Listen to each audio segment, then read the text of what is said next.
আসসালামু আলাইকুম, আমার ইউটিউব চ্যানেলে সকলকে স্বাগত জানাচ্ছি। আজকের ভিডিওর বিষয় হলো ন্যারেশন। সবাই জানেন যে ন্যারেশন খুবই ইম্পর্ট্যান্ট একটা বিষয় ইংলিশ সেকেন্ড পার্টের।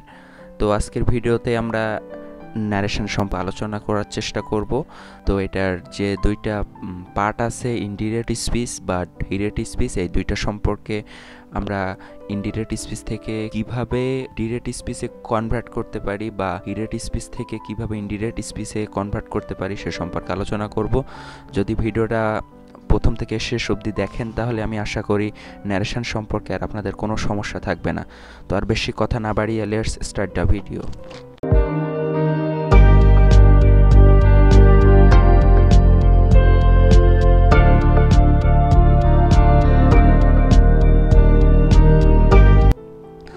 প্রথমে আমরা দেখি যে রুলস 1, আমি এখানে 10-12টা রুলস দেখাবো। তো এই 10-12টা রুলস যদি আপনারা একটু মনে রাখার চেষ্টা করেন তাহলে মনে করি যে আর ন্যারেশন সম্পর্কে কোনো হেজিটেশন থাকবে না।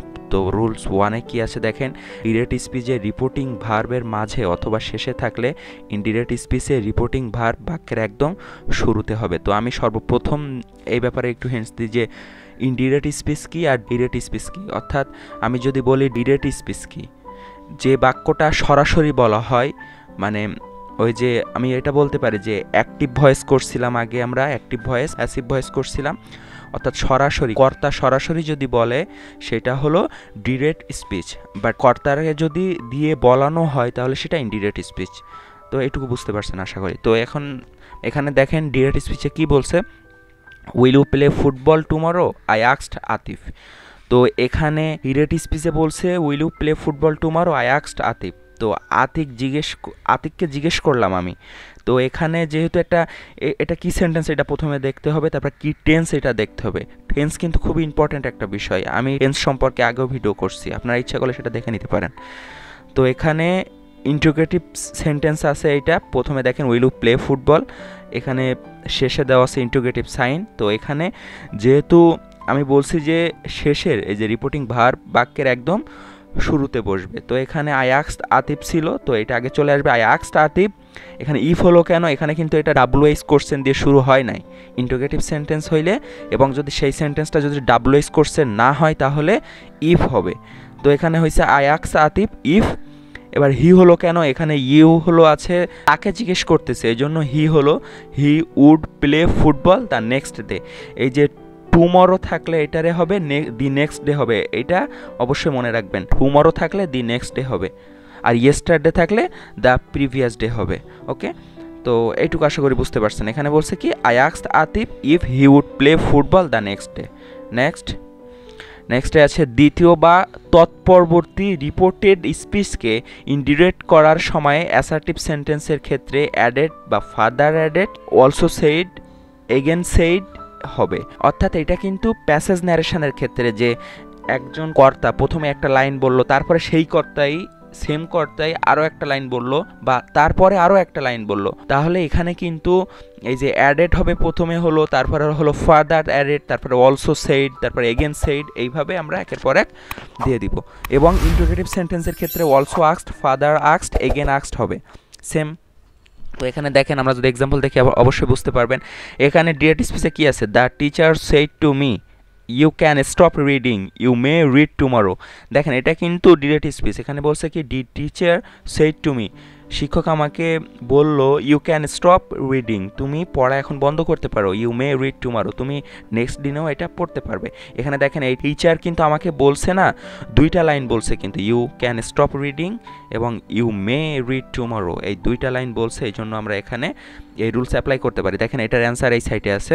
এখানে হলো আমরা যদি মানে ইনডিরেক্ট স্পিচে যাই তাহলে দেখেন the teacher told me that, এখানে দেখেন আমি আগেরটাই চলে যাই, এখানে সেইড বলছিল বলে আমি এখানে টোল্ড দিলাম, told me that I could, I দিলাম এটা সাবজেক্ট, এখানে ক্যান ছিল বলে এখানে দিলাম could, I could stop reading then. এরপরে বলছে আরেক লাইন যেহেতু বলছিল এই জন্য হি অ্যাডেড ড্যাট, সে আবার কি সংযুক্ত করছে এখানে, he added that I might read the next day.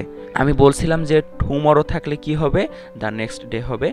এবং পাস্ট টেন্সে হবে কিন্তু এটা অবশ্যই, এজন্য I might read the next day. আশা করি এটুকু বুঝতে পারছেন।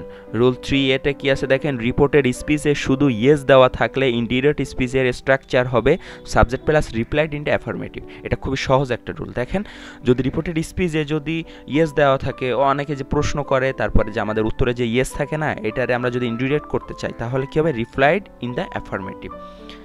তো এখানে কি বলছে, আতিক আস্কড মি, আতিক আমার প্রশ্ন করছে, have you done your task, have you done your task, I said yes. এখানে আতিক আমার প্রশ্ন করলো, তুমি কি তোমার কাজটা শেষ করছো? আমি উত্তরে বললাম হ্যাঁ।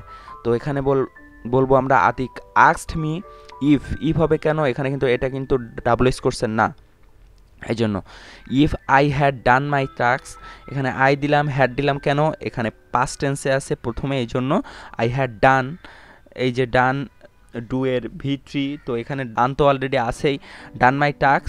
এখানে ইয়োর টাস্ক দিছিল, তার মানে আমার কাছে জিজ্ঞেস করছিল, এই জন্য এখানে মাই হয়ে যাবে, ইয়োর এর পসেসিভ ফর্ম। তো এখানে task, I replied in the affirmative, এই যে লাস্টে যে বলছিল আই সেড ইয়েস, এইটার যদি আমরা ইন্ডিরেক্ট করতে চাই তাহলে কি হলো, I replied in the affirmative. আশা করি বুঝতে পারছেন। তারপরে দেখেন আগেরটার একদম অপোজিট একটা রুলস, এইটা রিপোর্টেড স্পিচে ইয়েস এর পরে কোনো বক্তব্য থাকলে ইন্ডিরেক্ট স্পিচে structure plus subject plus replied in the affirmative plus and said that. আগেরটার পর্যন্ত তো সব ঠিক আছে, তারপরে আমি এইটা বললাম বিপরীতে, কারণ আগের পর্যন্ত রুল সেম, তারপরে যদি আবার কোনো কিছু বলতে চাই তখন সেটা কি হবে, সেড দ্যাট দিয়ে আবার স্টার্ট হবে। যেমন এখানে বলছে Arif said to Atik, have you finished your homework, yes I will submit it tomorrow, said Atif. এখানে দেখেন Atif asked, Arif asked Atif if he, মানে এখানে হি মানে কিন্তু আতিফ আরিক না, তাহলে এখানে if he had finished his homework, Atif replied in the affirmative and said that, এখানে যে আবার বলছে বলে এখানে দিলাম আমি and said that he would submit that the next day. আশা করি এইটুকু বুঝতে পারছেন আপনারা। নেক্সটে কি আছে দেখেন, নেক্সটে আছে ওই যে আমরা 3A-তে একটা রুলস পড়ছিলাম যে ইয়েস থাকলে রিপ্লাইড ইন দ্য অ্যাফার্মেটিভ হবে, এখানে জাস্ট নো থাকলে রিপ্লাইড ইন দ্য নেগেটিভ হবে। তো এখানে দেখেন রিপোর্টেড স্পিচে শুধুমাত্র নো দেওয়া থাকলে ইন্ডিরেক্ট স্পিচের ক্ষেত্রে স্ট্রাকচার হবে subject plus replied in the negative অথবা subject plus auxiliary verb plus not. তো আমরা এই অথবা এটা আমরা ইউজ করব না, আমরা জাস্ট প্রথমে যে রুলসটা এটা সহজ, এটা আমরা ইউজ করব। তো Afrin said to Fatiha, are you preparing now, Fatiha said no. এখানে দেখেন আগের মতো এক্সাম্পল, জাস্ট আগে ইয়েস ছিল, এখানে নো। তো Afrin asked Fatiha if she, এখানে শি কিন্তু এই ফাতেহা, এই জন্য এখানে ব্র্যাকেট এফ দিয়ে রাখছি। তো if she was preparing then Fateha replied in the negative. আশা করি এটুকু আপনারা বুঝতে পারছেন, এখানে নো ছিল বলে রিপ্লাইড ইন দ্য নেগেটিভ হয়েছে। নেক্সটে কি আছে দেখেন, রিপোর্টেড স্পিচে নো এর পরে কোনো বক্তব্য থাকলে ইন্ডিরেক্ট স্পিচের স্ট্রাকচার হবে subject plus replied in the negative plus and said that. এটাও সেম ওই আগেরটার মতো। তো আমি আর বেশি এটা নিয়ে বেশি কিছু বলবো না। দেখেন Arif said to Papiya, are you coming to my home tomorrow, no I have change my decision, said Papiya. এখানে কিন্তু নো বলছে কে, পাপিয়া বলছে নো, এই জন্য এটার অ্যান্সার কি হবে দেখেন, Arif said to Papiya if she, এখানে শি দিছে কেন, এখানে পাপিয়াকে ইন্ডিকেট করতেছে, এই জন্য if she was coming to her house, এই হার মানে কিন্তু এই যে আরিফ, এই জন্য। আর তাহলে এখানে কি হলো, she was coming to her house the next day, এখানে টুমরো ছিল এই জন্য নেক্সট ডে হয়েছে। এবার এখান থেকে শুরু হয়েছে দেখেন, Papiya replied in the negative and said that she had changed her decision. এইটুকু আপনারা একটু চেষ্টা করেন, চেষ্টা করলে অবশ্যই বুঝতে পারবেন। আমি এখানে কিন্তু যতদূর সম্ভব ভেঙে ভেঙে বলার চেষ্টা করছি। এখানে জাস্ট নো ছিল এই জন্য রিপ্লাইড ইন দ্য নেগেটিভ হয়েছে, এবং নো এর পরে আরও একটা সেন্টেন্স ছিল এই জন্য অ্যান্ড সেড দ্যাট দিয়ে যুক্ত হয়েছে, এবং এখানে শি দিলাম কেন, পাপিয়া কথা বলতেছে এই জন্য, বা ওনাকে ইন্ডিকেট করতেছে এই জন্য। হ্যাড চেঞ্জ হবে কেন, এটা হলো V3 হবে, চেঞ্জড হার ডিসিশন। এখানে অলরেডি V3 আছেই, কিন্তু রুলস হলো V3 হবে। নেক্সট কি আছে দেখেন, রুলস 4-এ আছে ডিরেক্ট স্পিচে স্যার দেওয়া থাকলে ইনডিরেক্ট স্পিচে অ্যাড্রেসিং অ্যাজ স্যার যোগ করতে হবে, অথবা স্যারের পরিবর্তে রেসপেক্টফুলি হবে। এটা কিন্তু একটা স্ট্রং একটা রুল বলা চলে, কারণ স্যারের ক্ষেত্রে এটা কিন্তু রেসপেক্ট প্রদর্শনের জন্য কিন্তু রেসপেক্টফুলি বা অ্যাড্রেসিং অ্যাজ স্যার এটা যোগ করতেই হবে, নতুবা সমস্যা হবে। The student said to his teacher, sir I need the answer shits. এখানে এটার আমরা যদি ইন্টিগ্রেট করতে চাই তাহলে দেখেন the student told the teacher respectfully, আমি বলছিলাম রেসপেক্টফুলি দিয়ে করলে ভালো হবে, respectfully that he needed the answer shits. এই রুলসটা আমার কাছে সহজ মনে হয় এই যে অথবার থেকেও। আমি তারপরে অথবার একটা উদাহরণ দিয়ে দিছি নিচে দেখেন, addressing the teacher as sir the student said that he needed the answer shits. তো এইটা মনে করি যে সহজ লাগে। নেক্সটে কি আছে দেখেন, নেক্সটে আছে রুল 5-এ, রিপোর্টেড স্পিচে যদি কাউকে সম্বোধন করা হয় তাহলে ইনডিরেক্ট স্পিচের প্রথমে অ্যাড্রেসিং অ্যাজ যুক্ত হবে। এটা কিন্তু আগের রুলসের মতোই অনেকটা, যদি সম্বোধন করা হয় তাহলে অ্যাড্রেসিং অ্যাজ হবে। Are you tired friends said the army chief, army chief বলল যে তুমি কি ক্লান্ত, তো এখানে জাস্ট সম্বোধন করা হচ্ছে, এই জন্য addressing them as friends. The army chief asked if they were tired, তো এইটা হলো কি সম্বোধন করা হচ্ছে বলে আমি অ্যাড্রেসিং দেম দিয়ে শুরু করছি। নেক্সটে কি আছে দেখেন, ডিরেক্ট স্পিচে by Allah, by Jove, by God, by my life থাকলে ইনডিরেক্ট স্পিচে swear by Allah, by Jove, by God, by my life যোগ করতে হবে। অর্থাৎ এই ওয়ার্ডগুলো থাকলে সোয়ারিং বা একটা প্রমিস করা বোঝায় বা এরকম, এই জন্য এখানে আমরা সোয়ারিং বাই দিয়ে ওই ওয়ার্ডগুলো যোগ করতে পারি। নেক্সটে কি আছে দেখেন, আমি এটা একটা এক্সাম্পল দেখি, by Allah she replied I will not do this work, সে আল্লাহর দ্বারা কসম করে বলছে যে আমি সেই কাজটা করব না, এমন কিছু। তারপরে এখানে বাই আল্লাহর জন্য আমরা কি লিখব, swearing by Allah she replied that she would not do that work. Rule 7-এ কি আছে দেখেন, ইনভার্টেড কমায়ের বাইরে রিপোর্টিং ভার্ব যুক্ত ফ্রেজের অতিরিক্ত অংশ হিসেবে প্রেজেন্ট পার্টিসিপল ফ্রেজ থাকলে ইনডিরেক্ট স্পিচে প্রেজেন্ট পার্টিসিপল ফ্রেজ সেন্টেন্সের শুরুতে বসে। এটা একটু সমস্যা হয়ে গেল পড়তে, কিন্তু এক্সাম্পলে কিন্তু খুবই সহজ। তারপর আমি আরেকবার পড়ে দেখাই, ইনভার্টেড কমায়ের বাইরে, যদি ইনভার্টেড কমায়ের বাইরে রিপোর্টিং ভার্ব যুক্ত ফ্রেজের অতিরিক্ত অংশ হিসেবে প্রেজেন্ট পার্টিসিপল ফ্রেজ থাকে তাহলে ইনডিরেক্ট স্পিচে প্রেজেন্ট পার্টিসিপল ফ্রেজ সেন্টেন্সের শুরুতে বসে। তো এখানে দেখেন এক্সাম্পল দেখেন, are you brothers ask the mistress of the house turning to the ডার্ভিসেস। এরপরে আমি যদি এটা ইন্ডিরেক্ট করি, দেখেন ইন্ডিরেক্ট করলে বুঝতে পারবেন।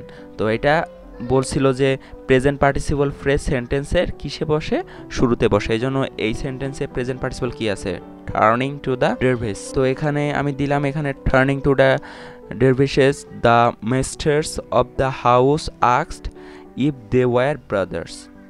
এইটুকু আশা করি বুঝতে পারছেন। নেক্সটে কি আছে দেখেন, রুল 8-এ আছে, রিপোর্টেড স্পিচটি অ্যাসার্টিভ সেন্টেন্স হওয়া সত্ত্বেও তার শেষে প্রশ্নবোধক চিহ্ন থাকলে ইনডিরেক্ট স্পিচে রিপোর্টিং ভার্ব এর পূর্বে বিং সারপ্রাইজড লিখতে হয়। অর্থাৎ অনেক অ্যাসার্টিভ সেন্টেন্সে দেখেন যে ইউ আর বা ডু ইউ বা এগুলো দিয়ে যদি শুরু হয় তাহলে কিন্তু শেষে ইন্টিগ্রেটিভ সাইন থাকে, এর জন্য এরকম থাকলে আমরা ইনডিরেক্ট করার ক্ষেত্রে বিং সারপ্রাইজড লিখব। তাহলে এখানে হবে কি, being surprised he asked her if she had kept in mind how they had survive. তাহলে এখানে কি, being surprised he asked her if she had kept in mind how they had survive. আশা করি বুঝতে পারছেন। Go for the next. Rule 9-এ কি আছে, রিপোর্টেড স্পিচে থ্যাংক ইউ থাকলে ইনডিরেক্ট স্পিচে স্ট্রাকচার হবে কি, রিপোর্টিং ভার্বের সাবজেক্ট প্লাস থ্যাঙ্কড হবে এবং রিপোর্টিং ভার্বের অবজেক্ট হবে। এটা খুবই সহজ, যেমন she said to him thank you, তো এখানে আমরা শি থ্যাঙ্কড হিম দিতে পারি, এখানে হিম ছিল বলে হিম, এবং থ্যাঙ্কের ভিতরে থ্যাঙ্কড হিম। নেক্সটে কি আছে দেখেন, রিপোর্টেড স্পিচে গুড বাই থাকলে ইনডিরেক্ট স্পিচে স্ট্রাকচারে হবে কি, রিপোর্টিং ভার্ব এর সাবজেক্ট প্লাস বিট বা বাইট প্লাস রিপোর্টিং ভার্বের অবজেক্ট প্লাস গুড বাই। এটাও অনেকটা সেম, দেখেন she said goodbye my birthdays, তো এখানে কি হলো, she bade her birthdays goodbye, তো এই রুলস অনুযায়ী হয়েছে she bade her birthdays goodbye. নেক্সটে কি আছে দেখেন, রিপোর্টেড স্পিচে good morning, good evening, good night থাকলে ইনডিরেক্ট স্পিচে স্ট্রাকচার হবে রিপোর্টিং ভার্বের সাবজেক্ট প্লাস উইশ অথবা wished plus good morning oblique good evening oblique good night. তো এখানে এক্সাম্পলে দেখেন he said to her good night, তো এখানে উইশ টাইপের হচ্ছে, এই জন্য হি উইশড হার গুড নাইট। নেক্সটে কি আছে দেখেন, রুল 12-এ অনেক সময় রিপোর্টেড স্পিচে পূর্ণাঙ্গ সেন্টেন্স না থেকে সেন্টেন্সের অংশ অর্থাৎ ফ্রেজ থাকলে ইনডিরেক্ট স্পিচের বক্তার বক্তব্যকে অনুসরণ করে উক্ত স্পিচকে পূর্ণাঙ্গ সেন্টেন্স রূপে রূপান্তর করতে হয়। অর্থাৎ এখানে যদি বলে যে এখানে যদি প্রথমে যদি রিপোর্টেড স্পিচ যদি পূর্ণাঙ্গ সেন্টেন্স থেকে যদি না থেকেও যদি সামান্য কিছু অংশ থাকে বা ফ্রেজ থাকে, তখন ইনডিরেক্ট স্পিচের ক্ষেত্রে স্পিচকে পূর্ণাঙ্গ সেন্টেন্সে রূপ দিতে হবে, বক্তার বক্তব্যকে অনুসরণ করে পূর্ণাঙ্গ সেন্টেন্সে রূপ দিতে হবে। অর্থাৎ যদি আমরা ইনডিরেক্টের ক্ষেত্রে আমরা বিস্তারিত একটু লিখতে হবে আর কি, এটাই। নেক্সট কি আছে দেখেন, এটার এক্সাম্পল আপনারা অবশ্যই বুঝতে পারবেন। এখানে দেখেন তাহলে, you have serve me a good meal, how much to pay you, I said the waiter 450 টাকা, এনিথিং ইজ অল রাইট। আচ্ছা, এখানে কিন্তু ওয়েটার এবং আমার মাঝে একটা কনভারসেশন হয়েছে। তো এখানে কিন্তু আমি এখানে যে ডিরেক্ট স্পিচে যতটুকু কথা বলছি, ইনডিরেক্ট স্পিচে কিন্তু সেন্টেন্সের সম্পূর্ণ কথা এবং ফ্রেজের সম্পূর্ণ কথা এখানে প্রকাশ করাইতে হবে। আই অলসো আস্কড, আমি আগেও বলছিলাম যদি একই সেন্টেন্স বারবার একই কর্তা যদি বারবার বলে তাহলে অলসো আস্কড, ফাদার আস্কড এমন হবে। তো I also asked him how much I should pay him, আমি আবার একটা প্রশ্ন করলাম বলে I father asked him if 450 টাকা would do, he replied that anything was all right. এখানে দেখেন এখানে কিন্তু কিছু কিছু সেন্টেন্স যেমন ফুল দেওয়া নাই, যেমন I said to the waiter how much to pay you, এখানে কিন্তু যেমন এটা তারপরে দিছে 450 টাকা অনলি, জাস্ট এটা কিন্তু সংক্ষেপে বলছে এখানে, কিন্তু আমি এখানে ইনডিরেক্টের ক্ষেত্রে কিন্তু আমি একটু বিস্তারিত বলছি, যেমন I father asked him if 450 টাকা উড ডু, তার মানে এখানে একটু বিস্তারিত বলা হয়েছে এবং অসম্পূর্ণ সেন্টেন্স বা অসম্পূর্ণ ফ্রেজকে আমরা সম্পূর্ণ করে দিলাম। এখানে লাস্ট রুল আছে, নেক্সটে কি আছে দেখেন, এটা হলো শেষ রুল। যদি ডিরেক্ট স্পিচের বক্তা ও শ্রোতা উল্লেখ না থাকে তাহলে বক্তার ক্ষেত্রে দ্য স্পিকার এবং শ্রোতার ক্ষেত্রে দ্য লিসেনার অথবা দ্য পারসন স্পোকেন টু ব্যবহার করতে হয়। এটা সহজ একটা rule. Are you playing tomorrow, yes I will play tomorrow afternoon. তো এটা যদি আমি ইন্টিগ্রেট করি তাহলে দেখেন the speaker ask the listener if he, এখানে হি কেন, হি কিন্তু এটা লিসেনারকে বোঝাচ্ছে, এই জন্য if he was playing the next day, tomorrow ছিল দ্য নেক্সট ডে হলো the listener replied in the affirmative, এখানে ইয়েস ছিল বলে affirmative, and said that he would play the next afternoon, এখানে ছিল আফটারনুন তো এই জন্য নেক্সট আফটারনুন হয়ে গেছে। তো আশা করি ভিডিওটা সহজ করার চেষ্টা করছি। যদি কোনো প্রশ্ন থাকে অবশ্যই আমার ভিডিওর কমেন্ট সেকশানে করতে পারেন। এরকম নতুন নতুন গ্রামারের ভিডিও পেতে আমার চ্যানেলটিকে অবশ্যই সাবস্ক্রাইব করবেন। নেক্সট ডে নতুন কোনো ভিডিও নিয়ে আপনাদের সাথে হাজির হব। আজকের মতো সকলের সুস্থতা ও মঙ্গল কামনা করে আমার ভিডিও শেষ করছি। আল্লাহ হাফেজ।